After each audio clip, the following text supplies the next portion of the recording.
What's going on, guys? Kaiger here. Today we're going to talk about Blue Rose, how I feel with her testing, as well as where I think she can be used, and just checking her out. So, I already did my initial impressions video, but just in case you haven't seen that video, let's check out her abilities, and then we'll go into the testing. So the abilities right here, the basic doesn't do anything even as you level it up. Important to check out, most fairies don't do anything with their basic, but it's important to check because some do, such as a viola or something like mistletoe. Then the passive is actually going to be a big thing here. It will trigger when flower fairy of current class is blue rose. That sounds weird, but it's saying if Blue Rose is your active fairy for that class. So if you are a Gladiator Priest and she is on your Gladiator loadout, then even if you're in something like Top League where you can't summon fairies, you will still have this bonus when you are on Gladiator. You will get several effects. When the target's HP percentage is lower than the character's, yours, the target deals damage to the character, and damage taken by the character is reduced. When the target's HP percentage is higher than the character, damage dealt to the target is increased. So, you and the target, if they have more HP than you, you take less damage. If they have less HP than you, if they have more HP than you, it's always if they have more HP, then you deal more damage. It's important to note it says target, not adventurer. So this does work against bosses, very important. And as you level this up, it increases, but it only increases every other. So level 7 will give you the max effect, as you see right here, 5% and 5%. It's also important to notice that it goes up by 1.25 per. Besides, it goes up by, 1.25, 1.25 per. So you can make some decisions there. Even level 3 is a big jump to 2.5% because that's half of the level 8 effect. If you're unable to go that far. Then we check out Gorgeous Performance, the active. Then we're going to go over into the testing, show you how the abilities work, and what they should be used with, in my opinion. So Blue Rose gives a Gorgeous Performance in the center of the enemies, dealing total damage, good damage, about base damage that you would expect here. To the enemies, and grants the master, so you, the effect Soul of Music. Break, totally separate effect here. When dealing damage to a target whose HP is higher than 60%, the damage dealt by this skill, so this effect, is plus 20% damage. So the numbers that we just saw above add 20%.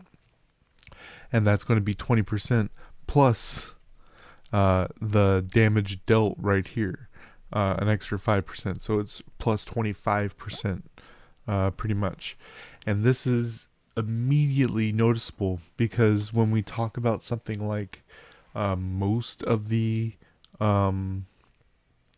elemental realm, so you have fire that loses HP, you have wind, which are monsters, but you also have earth and obviously water, as well as guild boss that spends a lot of time above 60%, allowing you to get rotations here with some big chunks of damage with this ability.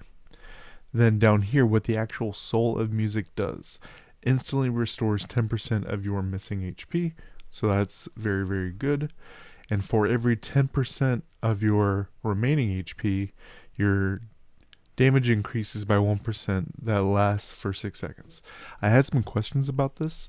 It does not give you the damage increase stat. This is a different part of the calculation. This happens, it appears to happen at the very end. This is just flat plus damage at the end. And that's important because let me see right here. So if you're at full HP, you do 10% bonus damage. I mean, awesome, right? So just keep that going. As we see right here, level 2 is a big boost to it because it obviously increases the damage, but it goes for enemies with HP above 50%, which makes it even better in Guild Boss because you have an extra 10% of their HP to play with, and it's plus 40% damage. So if you, at bare minimum, you want to get this active skill to level 2 and the passive skill to level 3, and you will immediately notice a big jump in power. I mean, extra 42.5% damage on the ultimate is huge. When you even, because it's a pretty average damage dealing ability, it skyrockets when you add an extra 42.5%, right? Makes sense. As we scroll down, we see that at level 5 is a big jump as well. Changes the heal from 10% to 20% missing HP. That's obviously way more. And then at level 8, for every 10% current HP, you get 2% damage instead of 1%. So at full HP, you will get 20% damage. So we just have percentages just jumping around. If you max her out, you'll be doing 65% bonus damage, which is just a huge jump of damage. Important, let's talk about the actual echo itself. Flowing water level 6. So 110% damage to monsters weak to water. It's 10% more than the previous one. Dealing damage, do the AoE damage, it was 100%, now it's 160% attack. And then the rest is the same as the previous echo. As far as the stats, all three are everything's the same as the previous echo, but the block ignore goes up by about 5%. Pretty big jump. Block ignore.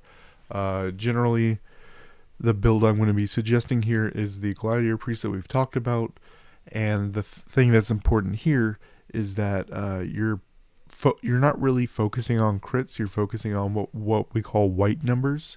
Crits are yellow, fairies are pink,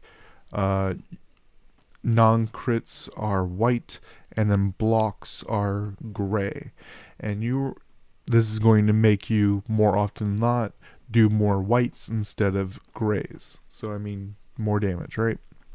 Now let's jump over to the testing.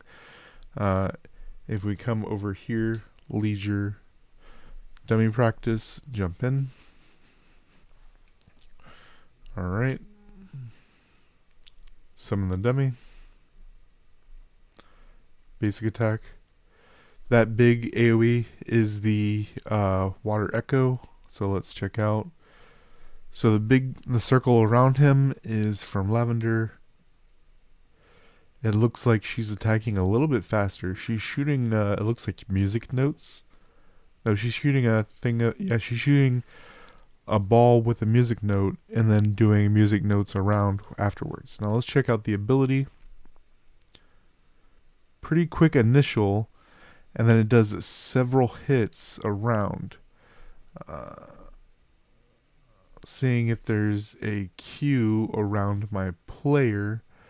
We'll try it one more time just to show what it looks like on me when it happens.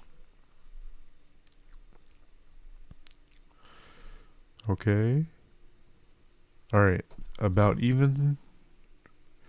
But she's slowly getting ahead of Lavender in attack speed.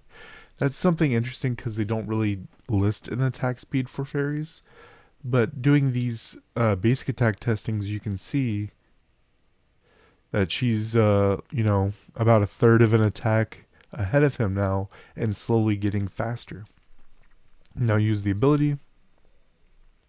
Bam, bam, bam, bam, bam. And check this out. Soul of Music, damage bonus, shows everything. Also, it won't show the heal because we didn't lose any HP. But it's good on both ways because you're not, in most cases that you're going to want to be using her, you're not really needing the heal. But it does both ways, right? If you need the heal, it's a heal. And then it also gives you damage based on the HP that you have. So if you're already at full, then you waste the heal, but you get a bigger damage bonus. Now, how do I rank her? She'll be thrown onto February's tier lists, but I think she's going to be a very powerful fairy for PvE specifically. Primarily because she gives you bonuses, as we said. Elemental Realm is going to be very, very big. Guild Boss, she's going to be very good, especially, obviously, during water days. We may think about putting water as a rotation. I don't think so. But with Gypsophilia allowing this lasts for 6 seconds, so Gypsophilia makes it able to have like a 70 or 80% uptime. Worth thinking about. I don't think that's going to be a big thing going forward, but it's worth thinking about. Let me know what you guys think down below, and until next time, guys.